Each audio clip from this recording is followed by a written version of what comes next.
মানুষটার মুখের দিকে তাকিয়েই রইল।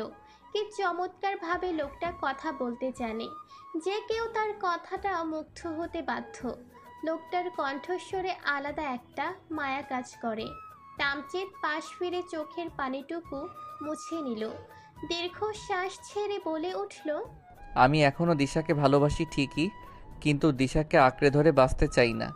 এত সহজে সব কিছু ভুলে যাওয়া আমার পক্ষে সম্ভব না। আমি এত তাড়াতাড়ি সব কিছু মেনে নিতেও পারবো না, তোমাকে ভালোবাসতেও পারবো না। আমার সময় লাগবে। তারিন, আমাকে একটু সময় দিবে প্লিজ? তারিন শান্ত বাক্যে শুধালো, আপনার ওপর আমার কোনো জোর নাই মাস্টার মশাই। আপনার যত সময় লাগে নিয়েন, কিন্তু আমারে ঠকায়েন না। তামজিৎ অভয়বাণী দিয়ে বলে উঠল, একজনকে ঠকিয়েছি, তোমাকে ঠকানোর মতো পাপ করব না। তোমার সাথে আমার সম্পর্কটা পবিত্র, এই পবিত্র সম্পর্কের অমর্যাদা আমি করব না। নিশ্চিন্তে থাকো মে। তারিন আগের ন্যায় চুপ। আজকে কেন যেন লোকটার কথাগুলো শুনতে ভালো লাগছে। নীরবে শুনছে সব। শোনাই যেন ওর একমাত্র কাজ। কারোর কথার মায়ায় পড়া প্রেমের পড়ার চাইতেও মারাত্মক কঠিন কাজ। তারিন, হঠাৎ তামচিতের এমন মায়াময়টাকে তারিন কেঁপে উঠল কিছুটা। আনমনেই উত্তর দিল, বলুন। তামচিৎ আগের ন্যায় মায়াময় স্বরে বলল, আমার বন্ধু হবে? তারিন আমতা আমতা করে বলল, আমি। হ্যাঁ তুমি। তুমি তো আমার স্ত্রী, আর ভালো স্ত্রী হতে হলে সবার আগে স্বামীর ভালো বন্ধু হয়ে উঠতে হয়, জানো? তারিন এবার তামজিদের দিকে অসহায় চাহনি নিক্ষেপ করল। সে চাহনিতে স্পষ্ট জানান দিচ্ছে যে ও জানে না। তারিনের চাহনি পানে তাকিয়ে তামজিদ কিছুটা হাসল। তারিনের গাল টেনে বলে উঠল, বাচ্চা, জানতে হবে না, আমি শিখিয়ে দিব, ঠিক আছে? তারিনও এবার মিষ্টি হেসে চঞ্চল স্বরে উত্তর দিল। একেবারে ঠিক আছে। তামজিদ হেসে তারিনের মাথার চুলগুলো কিছুটা এলোমেলো করে দিয়ে বলে উঠল। চলো এবার বাড়ি যাই। তারিনও লাফিয়ে উঠে বলল, আইসা চলেন। বলে সামনে এক পা দিতেই তামচিৎ তারিনের হাতটা ধরে ফেলল। শান্ত বাক্যে শুধালো, তুমি আজকের থেকে এভাবে কথা বলবে না। তারিন ভ্রু কুচকে জিজ্ঞাসা করল, কেন? কারণ আমরা দুদিন পর শহরে চলে যাব, তখন তোমাকে আমার পরিবেশের সাথে মানিয়ে চলতে হবে। তাই এখন থেকেই এই অভ্যাসটা বদলে ফেলো। তারিনও মাথা নাড়িয়ে সায় দিল। তারপর দুজনে মিলে বাড়ি ফিরে এলো। সেদিন ওদের ঘরোয়াভাবে বৌভাত হয়েছে। বৌভাত শেষে সন্ধ্যের সময় নিয়ম অনুযায়ী ওরা তারিনদের বাসায় আসলো। সারাদিনের ধকল শেষ যখন তামজিৎ এসে তারিনের পাশে বসলো, তারিন তখন গায়ের গয়না খুলতে ব্যস্ত। তারিনকে দেখা মাত্রই তামজিৎ জিজ্ঞাসা করলো, তোমাদের রেজাল্ট দিবে কবে? তারিনের মুখটা তখনই চুপসে গেল। অসহায় মুখ করে তামজিদের দিকে তাকিয়ে বলল, গুনে গুনে আর 10 দিন পর। তারিনের মুখ দেখে তামজিদের হাসি পেল। তবুও সিরিয়াস ভাব বজায় রেখে বলল, তুমি আমাকে বিয়ের দিন মিথ্যা বলেছিলে কেন? তারিন এক মুহূর্তের জন্য অবাক হলো। পরক্ষণেই চট করে বুঝে গেল তামজিদ কিসের কথা বলছিল। উত্তর না দিয়ে অন্যদিকে ঘুরে বসল। তামজিদ বলল, এই মেয়ে, তুমি কি ভুলে গিয়েছিলে যে আমি তোমার স্কুলের শিক্ষক? তাই তুমি কেমন ছাত্রী সেটা আমি এই কয়েকদিনে অল্প হলেও বুঝেছি। সায়েন্সে পড়ুয়া কোনো ছাত্রী অবশ্যই খারাপ ছাত্রী না যে সে পড়া থেকে বাঁচতে বিয়েতে রাজি হবে। তারিন খানিকটা লজ্জা পেল এবার। কাল তো মুখে যা আসছে বলে গেছে, কোনো কথাই ভেবেচিন্তে বলেনি। তবে এটা সত্যি যে তারিন নিজের স্বপ্ন নিয়ে সিরিয়াস হলেও পড়তে ওর একটুও ভালো লাগে না। একদিক দিয়ে সত্যি ও বিয়েতে এজন্যই রাজি হয়েছিল। তারিনকে চুপ থাকতে দেখে তামজিৎ পুনরায় প্রশ্ন করল, এই যে মেয়ে, উত্তর দিচ্ছ না কেন? তারিন প্রশ্ন থেকে বাঁচতে আমতা আমতা করে বলে উঠল, সত্যি মাস্টার মশাই, আমার পড়তে একটুও ভালো লাগে না। তামজিদের মাথা ঘুরে গেল। যেই মেয়ে কয়েক ঘন্টা আগে নিজের স্বপ্ন নিয়ে এত সিরিয়াস ভাবে বলল, সেই মেয়ে এখন বলছে পড়তে ভালো লাগে না। তামজিদ কিছুক্ষণ চুপ করে থেকে বলতে শুরু করলো। শোনো মেয়ে, ডাক্তার হওয়া মুখের কথা না। ডাক্তার হতে হলে অনেক পড়তে হবে, অনেক কষ্ট করতে হবে, অনেক খাটুনি খেটে তবেই তুমি ডাক্তার হতে হবে। এবার থেকে তোমার পড়াশোনার দায়িত্ব আমি তুলে নিলাম। তোমার ভালো স্বামী হতে না পারি, কিন্তু ভালো বন্ধু হয়ে থাকবো তোমার পাশে। ভালোবাসতে না পারি, তবে তোমার সাথে সব পরিস্থিতিতে মানিয়ে নেওয়ার চেষ্টা করব। প্রথমের কথাগুলো শুনে তারিন খুশি হলেও শেষের কথাগুলো শুনে ওর মুখটা চুপসে গেল।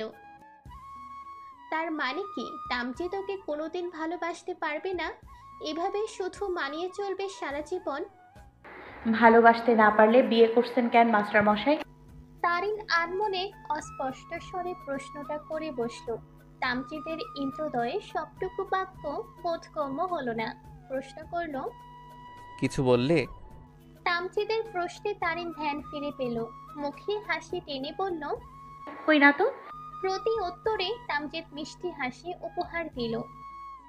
তারিন কি যেন ভাবলো কিছুক্ষণ, পরক্ষণেই ভাবুক স্বরে প্রশ্ন করল। মাস্টার মশাই, কিছু মনে না করলে কয়েকটা প্রশ্ন জিজ্ঞেস করি? তামজিদ অভয় বাক্যে শুধালো। অবশ্যই। তারিন সঙ্গে সঙ্গে প্রশ্ন করল। আপনি তো এখানে স্কুলে চাকরি নিয়েছেন সবে মাসখানেক হলো, তাহলে এখন আবার ঢাকা যেতে চাচ্ছেন কেন?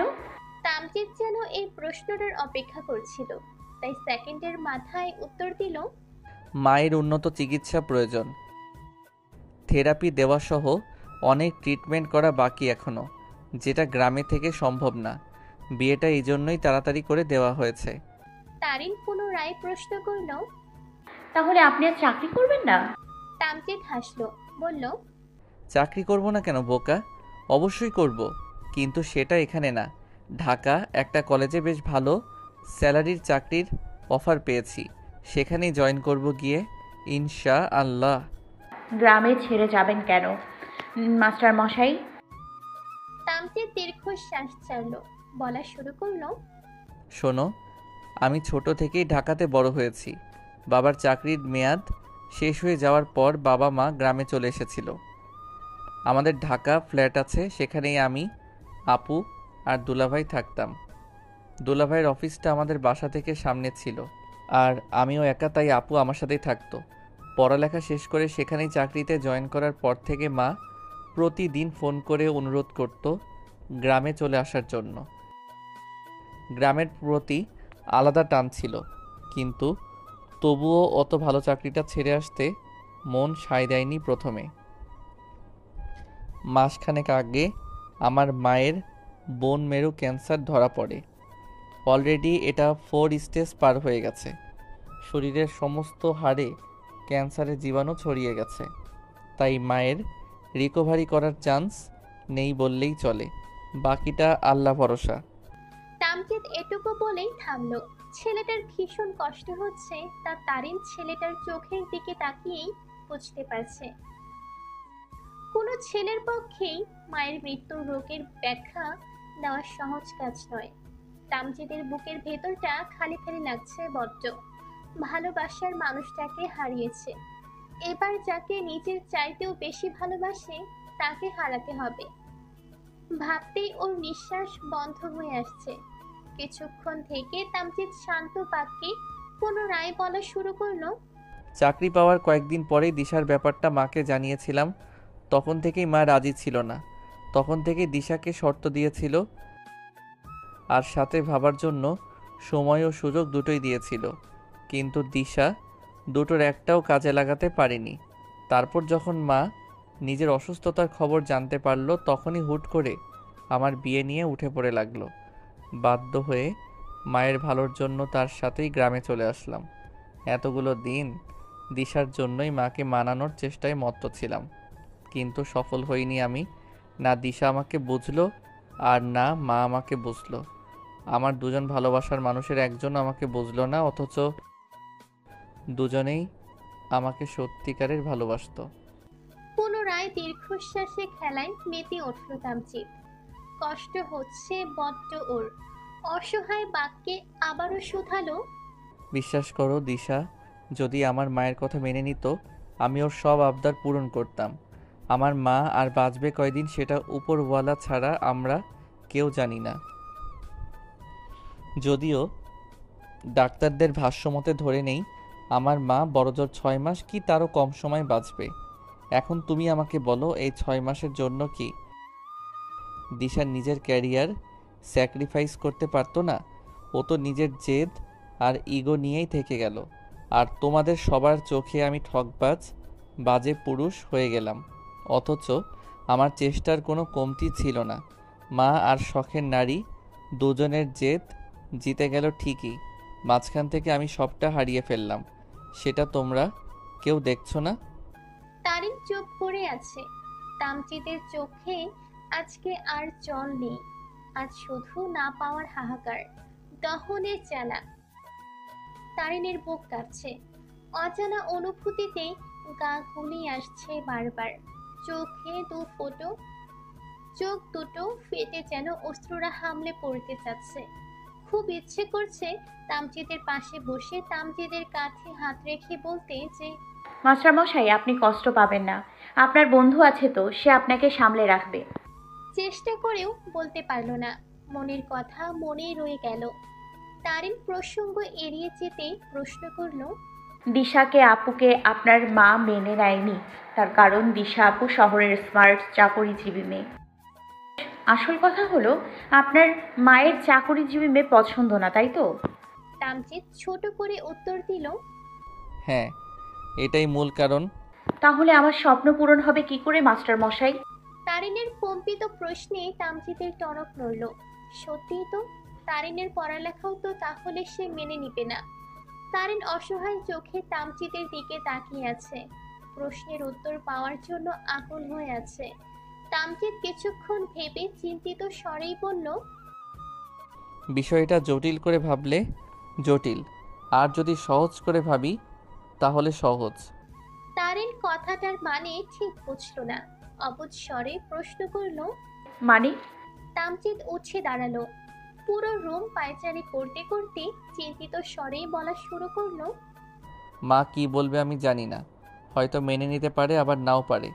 মা তো নিজে তোমাকে পছন্দ করেছিল, এই কারণে হলেও মেনে নিতে পারে, কিন্তু নিশ্চিত না। মাকে জানানোর পর আমরা মাকে রাজি করানোর চেষ্টা করব, বাকিটা সময়ের উপরে ছেড়ে দাও। তারিন চিন্তায় পড়ে গেল। বুকের ভেতর স্বপ্ন ভাঙার ভয় জাগ্রত হচ্ছে।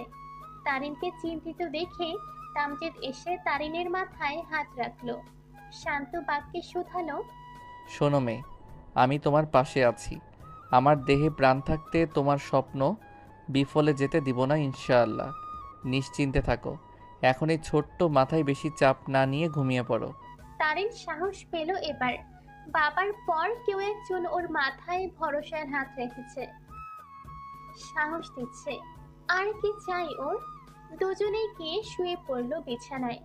যতক্ষণ তারিনের ঘুম না আসলো ততক্ষণ তারিন এক একটা হাসির ঘটনা বলা তামচিদকে খুশি রাখার চেষ্টায় মত্ত ছিল। ড্রয়িং রুমের সোফায় বসে চা খাচ্ছেন আমজাদ সাহেব। তারিন রান্নাঘরে সবার জন্য নাস্তা বানাতে ব্যস্ত। তামচিদ কমলার খোসা ছাড়িয়ে ছাড়িয়ে মাকে দিচ্ছে আর নিজের এটা ওটা গল্প বলে হাসাচ্ছে। বর্ষা বেগমের অবস্থা আগের থেকে বেশ উন্নতির দিকে, ডাক্তার কিছুটা ভরসা দিয়েছেন। তামচিদ তারিনরা সহ ওনারা সবাই ঢাকায় এসেছেন সপ্তাহ খানেক হবে। সেদিন তারিনদের বাসা থেকে আসার পরের দিনই ওরা ঢাকায় ফিরেছেন। তারিনের সাথে এই বাড়ির সবার খুব ভালো ভাব। তামচিদের বোনের সাথে এসেও তার সখ্যতা জমেছে বেশ। তামচিদের বোন 8 মাসের প্রেগনেন্ট, তাই ভাইয়ের বিয়েতে যেতে পারেনি। তারিনও বেশ গিন্নির মতো সংসারের কাজে হাত লাগিয়েছে, যেটা দেখে বর্ষা বেগম তারিনের প্রশংসায় পঞ্চমুখর। তারিন রান্নাঘর থেকে বাঁধাকপির পাকোড়া বানিয়ে এনে সবাইকে দিল, নিজেও তামচিদের আদেশে সবার সাথে বসলো পাকোড়া হাতে। তামচিদ পাকোড়া মুখে দিতে দিতে বর্ষা বেগমের উদ্দেশ্যে বলে উঠল, আর 3 দিন পর তারিনের এসএসসি রেজাল্ট দিবে মা। বর্ষা বেগমকে বেশ খুশি দেখালো, হাস্যোজ্জ্বল স্বরেই বললেন, বেশ ভালো খবর। তামজিৎ সাথে তার স্বরে স্বর মিলিয়ে বলল,